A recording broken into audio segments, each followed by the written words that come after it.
नमस्कार दोस्तों, मैं अनिल विश्वकर्मा। बहुत बहुत स्वागत है आपका हमारे इस YouTube चैनल साइंस वाला में। दोस्तों, आज मैं आपको कुछ न्यूमेरिकल बताऊंगा। पिछले वीडियो में मैंने आपको एक सूत्र बताया था, Q बराबर N इंटू E।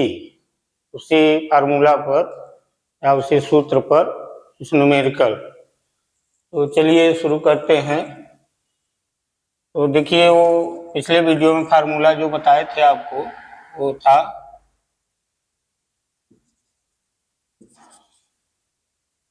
Q बराबर plus minus N into E। दोस्तों, इस सूत्र से किसी वस्तु पर कितना आवेश है ये पता कर सकते हैं। किसी वस्तु पर कितना आवेश है ये पता किया जा सकता है। किसी वस्तु पर आवेश कितना है ये ज्ञात कर सकते हैं इस सूत्र से। इस सूत्र में Q आवेश है, इसका मात्रक होता है कूलाम। कूलाम को C भी लिखते हैं। और N जो है इलेक्ट्रॉनों की संख्या है, इलेक्ट्रॉनों की संख्या। और E इलेक्ट्रॉन का आवेश है,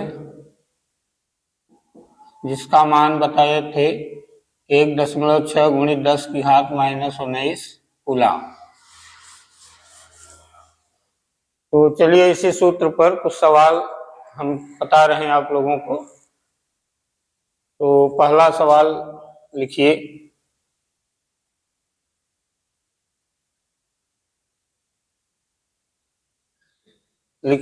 चलिए हम लिख दे रहे हैं, आप लोग भी लिखिए।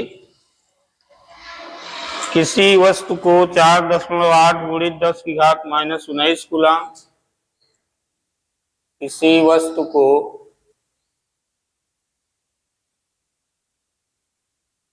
4.8 गुणित 10 की घात -19 कूलाम से धन आवेशित करने के लिए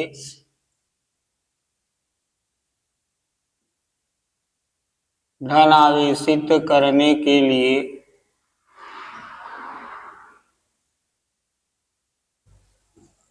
धन आवेशित करने के लिए कितने इलेक्ट्रॉन निकाले जाएं? कितने इलेक्ट्रॉन निकाले जाएं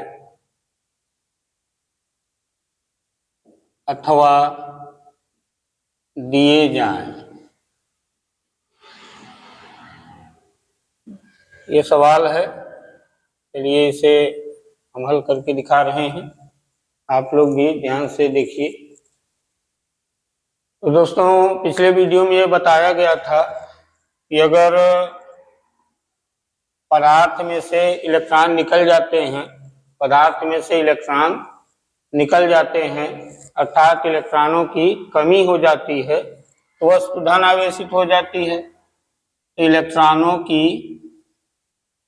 कमी, इलेक्ट्रॉनों की कमी होने से वस्तु धन आवेशित हो जाएगी, धन आवेशित। और इलेक्ट्रॉनों की अधिकता से, अगर इलेक्ट्रॉन अधिक हो जा रहे हैं पदार्थ के ऊपर, तो ऋण आवेशित हो जाएगी वस्तु, ऋण आवेशित। इलेक्ट्रॉनों की कमी से वस्तु धन आवेशित होती है, इलेक्ट्रॉनों की अधिकता से वस्तु ऋण आवेशित होती है। तो यहाँ देखिए सवाल में लिखा है कि वस्तु को धन आवेशित करना है। वस्तु को क्या करना है? धन आवेशित। तो यहाँ देखिए वस्तु धन आवेशित कब होगी? तो वस्तु धन आवेशित कब होगी? जब इलेक्ट्रॉन की कमी होगी। इसका मतलब वस्तु को धन आवेशित करना है तो इलेक्ट्रॉन की कमी होगी। इस सवाल में एक उत्तर यही है जो ये पूछ रहे हैं कि वस्तु को धन आवेशित करने के लिए इलेक्ट्रॉन निकाले जाएं अथवा दिए जाएं। यहाँ क्या होगा? इलेक्ट्रॉन निकालना होगा कि देना होगा धनावेशित करने के लिए। तो धनावेशित करने के लिए इलेक्ट्रॉन की कमी होनी चाहिए, अर्थात इलेक्ट्रॉन क्या करने चाहिए, निकलने चाहिए। तो एक जवाब यहाँ से मिल गया। यहाँ लिख सकते हैं क्योंकि वस्तु को धनावेशित करना है, क्योंकि वस्तु को धनावेशित करना है, इसलिए इलेक्ट्रॉन निकालना होगा। एक जवाब पे ही होगा कि अगर वस्तु को धनावेशित करना है तो इलेक्ट्रॉन निकालना पड़ेगा। अब ये पूछ रहे हैं कि कितने इलेक्ट्रॉन निकाले जाएं, कितना इलेक्ट्रॉन निकालना होगा, इसका जवाब देना है।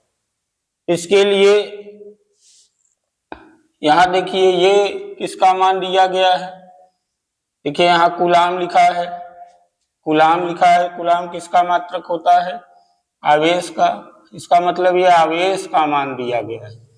यहाँ लिख दीजिए दिया है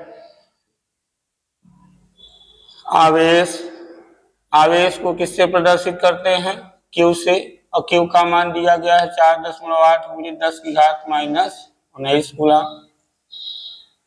कितने इलेक्ट्रॉन निकाले जाएं, मतलब इलेक्ट्रॉनों की संख्या ज्ञात करना है। इलेक्ट्रॉनों की संख्या n बराबर ज्ञात करना है। क्वेश्चन मार्क मतलब इलेक्ट्रॉन की संख्या ज्ञात करना है। और इलेक्ट्रॉन का आवेश हम लोग जानते हैं कितना होता है। इलेक्ट्रॉन का आवेश देखिए E से प्रदर्शित करते हैं, इसका मान ये होता है। तो E बराबर 1.6 × 10⁻⁻⁹ कूलाम। अब ये जो सूत्र लिखा है, इस सूत्र का प्रयोग कीजिए यहाँ। तो लिखिए हम जानते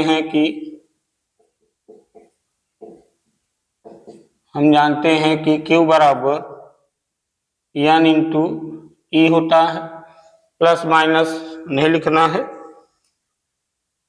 तो यहाँ से किसका मान निकालना है, n का। तो इस सूत्र को हम n बराबर भी लिख सकते हैं, n बराबर Q/E हो जाएगा। अब इस सूत्र में मान रखिए, मान रखेंगे तो n बराबर होगा, Q का मान देखिए, Q का मान ये दिया गया है, Q की जगह पे ये लिखिए 4.8 × 10⁻⁻⁹ कूलाम बटे में E है, E का मान ये रखिए 1.6 × 10⁻⁻⁹ कूलाम कट जाएगा, 10⁻⁻⁹ 10⁻⁻⁹ कटेगा, तो n बराबर बचेगा 4.8 बटे 1.6। अब इसमें देखिए दोस्तों, ऊपर वाली संख्या को भी देखिए और नीचे वाली संख्या को, दोनों को इधर से देखिए तो दोनों में बराबर ही अंक के बाद दशमलव लगा हुआ है। मतलब इधर से देखिए तो एक अंक के बाद है, इसमें भी एक अंक के बाद लगा है। तो जब ऐसा कभी दिखे कि उधर से बराबर अंक के बाद दशमलव लगे हों तो दोनों का दशमलव हटा सकते हैं। तो दोनों का दशमलव हटा दें तो n बराबर आएगा 48/16। अब 16 तिया 48, तो n बराबर 3। इसका मतलब हुआ कि वस्तु को धन आवेशित करने के लिए कितने इलेक्ट्रॉन, 3 इलेक्ट्रॉन निकालने होंगे। वस्तु को धन आवेशित करने के लिए 3 इलेक्ट्रॉन निकालना होगा। तो बस यही उत्तर हो जाएगा। चलिए इसे आप लोग नोट कर लीजिए, तब अगला सवाल बताएं।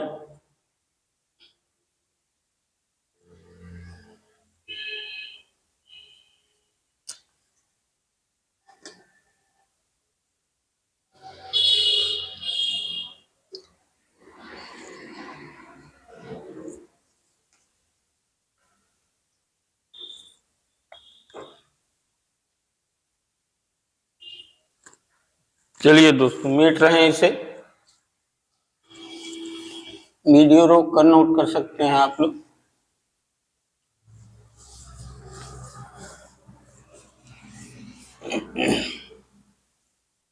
चलिए दूसरा सवाल हम लिख रहे हैं।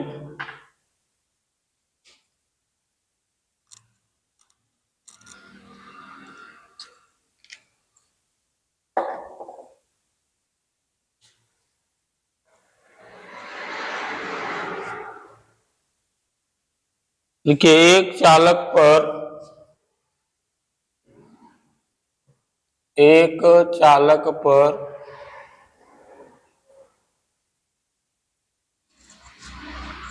2.4 गुणित 10 की घात -18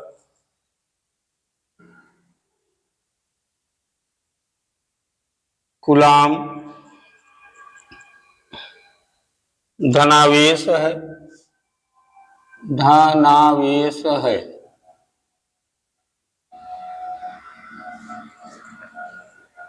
बताइए इस चालक पर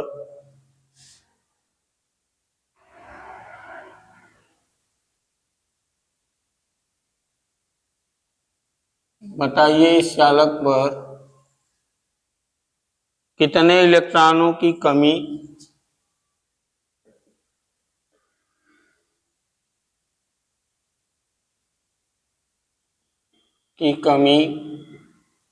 या अधिकता है।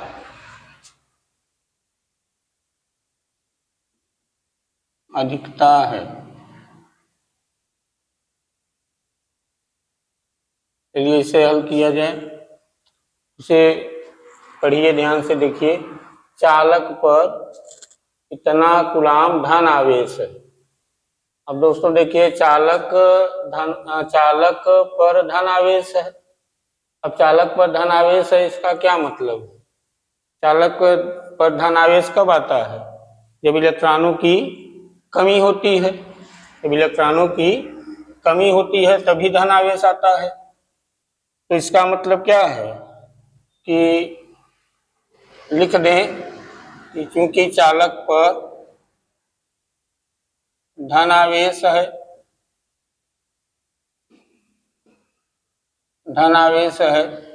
इसलिए इलेक्ट्रॉनों की कमी होगी।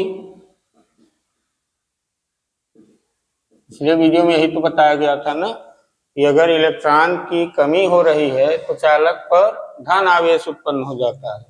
यहाँ बता दिया गया है क्योंकि चालक पर धन आवेश है, इसका मतलब है कि इलेक्ट्रॉन की कमी होगी। अब हमें ये बताना है कितने इलेक्ट्रॉन की कमी होगी। इसे हम लोग ज्ञात कर सकते हैं। पहले सवाल में पढ़िए, देखिए कि क्या दिया गया है। ये देखिए क्या दिया गया है। यहाँ देखिए कूलाम लिखा है ना। अब कूलाम किसका मात्रक होता है? आवेश का। इसका मतलब आवेश का मान ये दिया गया है। तो यहाँ लिख दीजिए चालक पर आवेश Q बराबर 2.4 गुणित 10 की घात -18 कूलाम। इलेक्ट्रॉनों की संख्या ज्ञात करना है, क्योंकि कितने इलेक्ट्रॉनों की कमी है ये बताना है। इलेक्ट्रॉनों की संख्या n बराबर ज्ञात करना है। और इलेक्ट्रॉन का आवेश हम लोग जानते हैं। इलेक्ट्रॉन का आवेश Q बराबर होता है, इलेक्ट्रॉन के आवेश को ई से लिखते हैं 1.6 गुणित 10 की घात -19 कूलाम। अब सूत्र लिखिए। हम जानते हैं कि Q बराबर n इंटू ई होता है। तो यहाँ से n का मान ज्ञात करना है। इलेक्ट्रॉनों की संख्या n ज्ञात करना है, तो n बराबर इसे Q बटे ई बना लीजिए। अब इसमें मान रखिए। मान रखने पर तो n बराबर होगा Q का मान 2.4 गुणित 10 की घात -18 कूलाम और बटे में ई का मान 1.6 गुणित 10 की घात -19 कूलाम। यहाँ कूलाम कट जाएगा। यहाँ सूत्र में दोस्तों कूलाम लिखने की आवश्यकता भी नहीं है। अगर लिख दे रहे हैं तो ऊपर नीचे कट भी जाएगा। अब जो बचा है उसे लिखिए। देखिए दोस्तों, इन दोनों को देखिए। क्या इन दोनों में से दशमलव हटा सकते हैं? हटा सकते हैं ना, क्योंकि उधर से देखिए दोनों को इस साइड से, तो दोनों में बराबर ही अंक के बाद दशमलव लगा हुआ है, तो दोनों को हटा सकते हैं। तो ऊपर 24 नीचे 16 होगा और गुणित 10 की घात -18, और ये जो 10 की घात -19 नीचे है बटे के नीचे, इसे ऊपर ले जाएंगे, ये चिन्ह चेंज हो जाएगा, -19 प्लस में हो जाएगा ऊपर ले जाने पर, तो 10 की घात +19। तो n बराबर इसे काट दीजिए, 4 चौक 16, 4 छः 24, तो 6/4 गुणित यहाँ 10, 19 में से 10 18 घात घटा देंगे तो 10 बचेगा, 10 की घात 1, एक घात नहीं लिखा जाता, और काट दीजिए, 2 दूना 4, 2 तिहाई 6 और 2 पंचे 10, n बराबर आया 5 तिहाई 15 इलेक्ट्रॉन। इसका मतलब कितने इलेक्ट्रॉनों की कमी होगी? 15 इलेक्ट्रॉनों की कमी होगी। ये इसका आंसर है, उत्तर। चलिए नोट कर लीजिए आप लोग, और बताएं तो।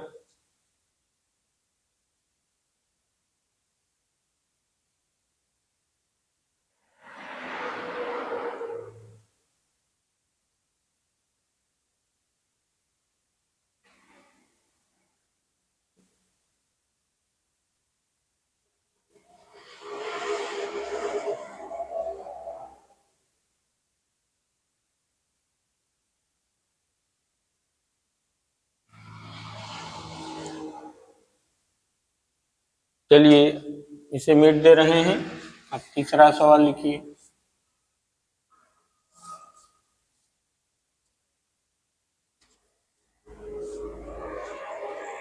लिखिए, यदि किसी आवेशित चालक पर यदि किसी आवेशित चालक पर यदि किसी आवेशित चालक पर 1500 इलेक्ट्रॉनों की अधिकता है, 1500 इलेक्ट्रॉनों की अधिकता है, 1500 इलेक्ट्रॉनों की अधिकता है, तो इस पर आवेश की मात्रा, इस पर आवेश की मात्रा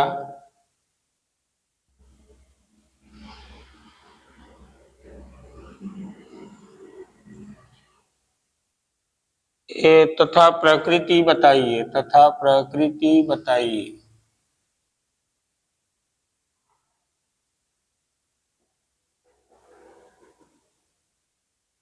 ये तीसरा सवाल है। देखिए इसे ध्यान से देखिए। लिखा है किसी आवेशित चालक पर 1500 इलेक्ट्रॉनों की अधिकता है, यानी चालक पर इलेक्ट्रॉन की क्या है? अधिकता है, इलेक्ट्रॉन अधिक है। तो इस पर आवेश की मात्रा बताइए और आवेश की प्रकृति बताइए। आवेश की प्रकृति का मतलब कि चालक पर धन आवेश है या ऋण आवेश है, ये बताना है। तो पहले प्रकृति ही बता सकते हैं, या पहले आवेश की मात्रा निकाल के तब बताइए प्रकृति के बारे में। देखिए, चालक पर किसकी अधिकता है? इलेक्ट्रॉन की। तो पिछले वीडियो में बताया गया था ना कि चालक पर अगर इलेक्ट्रॉन की अधिकता है तो क्या होगा? इलेक्ट्रॉन की अधिकता से कौन सा आवेश उत्पन्न होता है? ऋण आवेश उत्पन्न होता है। यहाँ लिख सकते हैं, क्योंकि चालक पर इलेक्ट्रॉनों की अधिकता है, इसलिए चालक पर ऋण आवेश होगा। चालक पर ऋण आवेश होगा। एक उत्तर यही हुआ। ये जो प्रकृति बताने के लिए कह रहे हैं वही बता दिए हैं कि चालक पर ऋण आवेश होगा। अब आवेश की मात्रा भी पूछी गई है। तो इसके लिए लिखिए, यहाँ दिया है सवाल में पढ़िए। ये 1500 क्या है, लिखा है चालक पर 1500 इलेक्ट्रॉनों की अधिकता है, मतलब ये इलेक्ट्रॉनों की संख्या है। इसे लिखिए इलेक्ट्रॉनों की संख्या। इलेक्ट्रॉनों की संख्या को n अक्षर से प्रदर्शित करते हैं, n बराबर 1500 इलेक्ट्रॉन। आवेश की मात्रा बताना है, यानी आवेश का मान ज्ञात करना है। आवेश की मात्रा Q बराबर इसका उत्तर ज्ञात करना है। और इलेक्ट्रॉन का आवेश हम लोग जानते ही हैं, इलेक्ट्रॉन का आवेश E बराबर 1.6 गुणित 10 की घात -19 कूलाम होता है। इसके बारे में हमें पता है। इसका मान सवाल वाले दे या न दे, इसे अपने से लिख सकते हैं। तो चलिए सूत्र लिखिए। हम जानते हैं कि Q बराबर होता है n इंटू E। इसी में मान रख दीजिए, Q का ही मान ज्ञात करना है, तो Q बराबर ये लिखा भी है। तो मान रखने पर तो Q बराबर n का मान देखिए 1500 दिए हैं, n बराबर 1500, तो n की जगह 1500। E इलेक्ट्रॉन का आवेश है 1.6 गुणित 10 की घात -19 कूलाम। दोस्तों इसे हल करना है। देखिए ये जो 1500 लिखा है, इसे हम 15 गुणित 100 लिख सकते हैं। 15 में 100 का गुणा करने से 1500 आएगा, तो इसे हम लिख दे रहे हैं 15 गुणित 100। और 100 को हम लिख सकते हैं 10 की घात 2, 10 की घात 2। आगे गुणित 1.6 गुणित 10 की घात -19। तो Q बराबर 15 और 16 का गुणा कर दीजिए। तो 15 में 6 का गुणा, 15 छक्का 90, 0 9 बचा है, 15 का 15 और 9 जोड़िए, 15 5 20 4 24। और एक अंक के बाद दशमलव है, तो इधर से एक अंक के बाद दशमलव लगा दीजिए। आगे गुणित 10 की घात, यहाँ 10 की घात -19 है, यहाँ 10 की घात 2 है, ये माइनस में है, ये प्लस में है। एक प्लस रहे एक माइनस तो घटाया जाता है, तो 19 में 2 घटाइए -17। अब Q बराबर आया 24.0 गुणित 10। चलिए यही लिखा तो है। अब देखिए, अगर देखा जाए तो यही यहाँ कूलाम लिख दीजिए, यही उत्तर है हम लोगों का। हाँ, आवेश की मात्रा 24.0 गुणित 10 की घात -17 कूलाम। लेकिन दोस्तों ये बहुत अच्छा उत्तर नहीं है। अच्छा उत्तर, बेस्ट उत्तर तब माना जाता है जब इधर से पहले अंक के तुरंत बाद क्या रहे, दशमलव। इधर से बाएं तरफ से पहला अंक के तुरंत बाद क्या रहे, दशमलव। तो वो उत्तर सबसे अच्छा माना जाता है, मानक रूप कहा जाता है उसे, मानक रूप, मानक रूप, स्टैंडर्ड फॉर्म कहते हैं।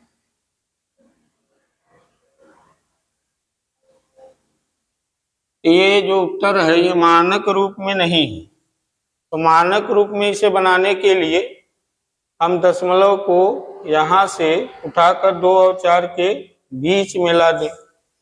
दशमलव को उठा के 2 और 4 के बीच मिला दें, तो ये हो जाएगा 2.4 और 0 छोड़ दें, तो आगे होगा गुणित 10। ये 10 हम अपने से लिख रहे हैं। तो देखिए क्या कर रहे हैं, दशमलव को यहाँ से उठा के यहाँ लाए हैं, लिख दिए हैं, फिर गुणित लगा के 10 अपने से लिखे हैं। अब देखिए कि दशमलव यहाँ से जब यहाँ लाए थे तो बीच में कई अंक टकाए थे, एक अंक, यहाँ एक लिखिए, गुणित 10 की घात -17 कूलाम। तो Q बराबर होगा 2.4 गुणित 10 की घात -16 कूलाम। ये देखिए मानक रूप में है उत्तर, तो ये एकदम बेस्ट उत्तर माना जाएगा ये बात। तो चलिए, आवेश की मात्रा देखिए इतनी है। और प्रकृति क्या था, चालक पे कैसा आवेश है, ऋणावेश है। तो दोनों का उत्तर हो गया। इसके बारे में हम आपको अभी बता दे रहे हैं कैसे करना है, नोट कर लीजिए, इसे बताएं।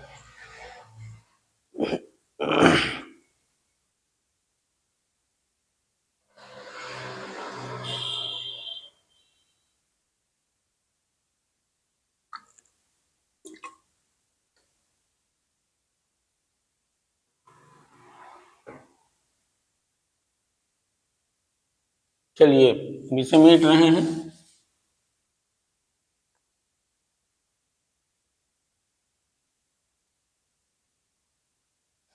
चलिए आपको मानक रूप में लिखना बता रहे हैं, कैसे मानक रूप में लिखा जाता है। क्योंकि फिजिक्स में जितने भी सवाल हैं और केमिस्ट्री में भी अधिकतर जितने भी सवाल हैं, सबका उत्तर इसी मानक रूप, स्टैंडर्ड रूप में ही लिखते हैं। तो देखिए कैसे लिखा जाता है, इसे समझिए। जैसे दोस्तों मान लीजिए हमारे पास ये संख्या है, जैसे है 524.29।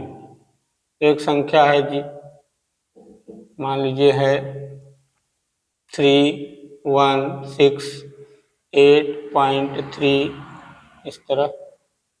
एक संख्या है 0.00000629। एक है 0.00034। और मान लीजिए एक संख्या है 739। एक संख्या है 24653। तो देखिए हम कई तरह की संख्याएं लिए हैं। अब दोस्तों इन दोनों को छोड़ दीजिए, इन चारों को देखिए। इन चारों में आपको दशमलव जरूर दिखेगा। इन दोनों को छोड़ दीजिए और उन चारों संख्याओं को देखिए, तो उसमें आपको दशमलव कहीं ना कहीं जरूर दिखेगा। तो पहले इन्हीं को देखिए कैसे मानक रूप में लिखा जाता है। तो देखिए मानक रूप में लिखने के लिए दशमलव वाले बिंदु को, ये जो दशमलव बिंदु है, इसे इधर से पहले अंक के तुरंत बाद लगाना होगा। दशमलव बिंदु कहीं भी हो, उसे उठाकर कहाँ लाना है? इधर से पहले अंक के तुरंत बाद। दशमलव बिंदु कहीं भी हो, उसे उठाकर पहले अंक के तुरंत बाद लगाना है। हर संख्याओं में दशमलव बिंदु कहीं भी हो, उसे उठाकर पहले अंक के तुरंत बाद लगाना है। तो देखिए इसमें दशमलव बिंदु यहाँ पे है, तो इसे उठा के हमें कहाँ ले जाना है? पहले अंक के तुरंत बाद, अर्थात यहाँ पे लाना है। तो चलिए दशमलव को हम उठा के यहाँ से यहाँ लाएंगे, तो हो जाएगा देखिए 5.24, आगे 29, क्योंकि दशमलव तो अब यहाँ से यहाँ चला आया, तो 5.2429 लिख दिए। अब गुणित का चिन्ह लगा के 10 अपने से लिख दिए। गुणित का चिन्ह लगा के 10 अपने से लिखिए। अब देखिए कि दशमलव को यहाँ से उठाकर जब यहाँ लाए थे, यहाँ से उठा के यहाँ लाए थे, तो बीच में कई अंक टका दिए थे, 2 अंक। तो यहाँ 10 की घात 2 लगा दीजिए। यहाँ से यहाँ जब दशमलव आए तो बीच में कई अंक टकाए थे, 1 2, तो 2 10 की घात में लिख दीजिए। तो देखिए ये मानक रूप बन गया है। ये किस रूप में आ गया है? मानक रूप में। देखिए पहले अंक के तुरंत बाद क्या आ गया? दशमलव। ऐसे इसमें देखिए दूसरे में, इसमें दशमलव कहाँ लाना है? ये पहला अंक है, तो इसी के तुरंत बाद यहाँ लाना है। तो दशमलव को यहाँ से उठा के यहाँ लाइए, तो हो जाएगा 3.1683 और गुणित 10 अपने से लिखना है जैसे उसमें लिखे थे। अब देखिए कि दशमलव को यहाँ से उठा के यहाँ लाए हैं, तो बीच में कई अंक टकाए हैं, 1 2 3, तो ऊपर 3 घात चढ़ा दीजिए। ये भी मानक रूप में हो गया। मानक रूप में अब इसमें देखिए, इसमें दशमलव देखिए यहाँ दिख रहा है, तो इस दशमलव को उठा के कहाँ ले जाना है? पहले अंक के तुरंत बाद, यानी 6 और 2 के बीच में लाना है। तो यहाँ से दशमलव को उठाकर यहाँ लाइए, यहाँ पे, तो हो जाएगा 6.29 और गुणित 10। गुणित 10 अपने से लिखना है, तो दशमलव यहाँ था, यहाँ से उठा के हम यहाँ ला दिए 6 2 के बीच में, और इधर वाले 0 फालतू हो गए, सबको छोड़ दिए। और देखिए अब दशमलव को यहाँ से यहाँ जब लाए थे तो बीच में कई अंक टकाए हुए हैं। देखिए गिनिए, 1 2 3 4 5 6, यहाँ 10 की घात 6 लिख दीजिए। तो देखिए ये भी मानक रूप हो। ऐसे इसमें भी देखिए दशमलव बिंदु यहाँ पे है, यहाँ से उठा के इसे यहाँ लाना है 3 और 4 के बीच में, तो हो जाएगा 3.4 गुणित 10 अपने से लिखिए। अब देखिए दशमलव यहाँ से यहाँ लाए हैं तो बीच में कई अंक टकाए हुए हैं, 1 2 3 4, तो 10 की घात 4 होगा। ये भी किस रूप में आ गया? मानक रूप। लेकिन दोस्तों एक चीज और देखिए, इसमें अभी सही नहीं है पूरा। देखिए इन दोनों में, देखिए इन दोनों में दशमलव को लेकर हमें इधर आए थे, इसमें भी दशमलव लेके इधर आए थे, यानी कि देखा जाए तो इन दोनों में दशमलव बिंदु को लेकर बाएं तरफ आए थे, इधर आए थे बाएं तरफ। और इन दोनों में देखिए दशमलव को लेके किधर जा रहे थे? दाएं तरफ, दाएं तरफ गए थे ना। तो अगर दशमलव बिंदु को लेकर दाएं तरफ जा रहे हैं, अगर दशमलव बिंदु को लेकर किधर जा रहे हैं? दाईं ओर जा रहे हैं, तो आपको यहाँ जो घात में संख्या लिखी है इसके पहले माइनस लगाना होगा। अगर दशमलव को लेकर दाहिनी ओर जा रहे हैं तो ये 10 की घात में जो संख्याएं लिखी हैं, ये जो घात लिखे हैं, इनके बगल क्या लगाना है? माइनस। और अगर बाएं दशमलव बिंदु को लेकर बाएं तरफ आ रहे हैं तब यहाँ माइनस नहीं लगाना है। तो अब ये सही सही मानक रूप में बन गया है। तो चलिए अब इन दोनों को देखिए, देखिए इन दोनों को देखिए, तो इसमें दशमलव कहीं दिख ही नहीं रहा। इन चारों में तो दशमलव दिख रहा था, हमें इसे इधर उधर करना था, करके लिख दिए। अब इन दोनों में देखिए तो इसमें तो दशमलव ही नहीं है, तब इसे कैसे मानक रूप में लिखेंगे? तो जिसमें दशमलव बिंदु न दिखे, जिसमें दशमलव बिंदु न दिखे उसमें अपने से दशमलव को अंत में मान लीजिए। जिसमें दशमलव बिंदु न दिखे उसमें दशमलव बिंदु कहाँ मानिए? एकदम संख्या के एकदम लास्ट में मानिए। जैसे इसमें हम इसके अंत में यहाँ समझ लें, यहाँ, और इसमें भी यहाँ समझ लें एकदम अंत में। यहाँ दशमलव दिखाना नहीं है, बस आप मान के चलिए कि इसमें दशमलव नहीं था, तो कहाँ मान रहे हैं? एकदम अंत में, यहाँ। तो चलिए अगर अंत में दशमलव यहाँ मान रहे हैं तो यहाँ से उठा के इसे तब यहाँ लाना होगा, पहले अंक के तुरंत बाद, जैसे उन सब में लाए हैं। तो यहाँ से दशमलव उठा के कहाँ लाना है? 7 और 3 के बीच में। तो देखिए क्या होगा? 7.39 और गुणित 10 की घात। अब देखिए यहाँ से दशमलव को उठा के यहाँ लाए हैं तो कई अंक टकाए हैं, 1 2, तो 2 लिख दीजिए। यहाँ भी देखिए दशमलव कहाँ मानना है? इस संख्या के एकदम लास्ट में, और यहाँ से उठा के इसे लाना है 2 और 4 के बीच में, यहाँ। तो हो जाएगा 2.4653 गुणित 10 की घात, कई अंक टकाए हैं, 1 2 3 4, यहाँ 4 लिखिए।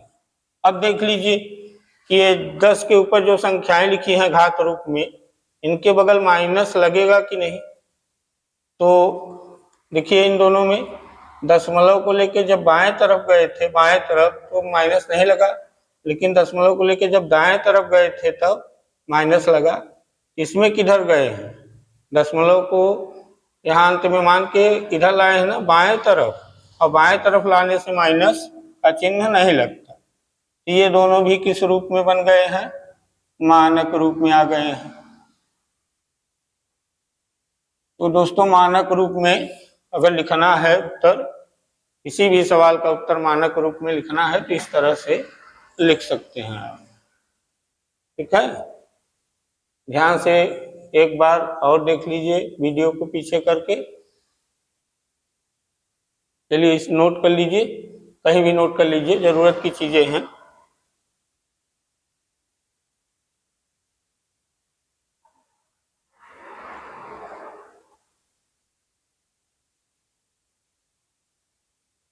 तो दोस्तों आज की वीडियो यहीं तक रहने दीजिए। अब अगले वीडियो में आपको हम बताएंगे आवेशन की विधियां, यानी वस्तु आवेशित कैसे की जाती है। तब तक के लिए नमस्कार।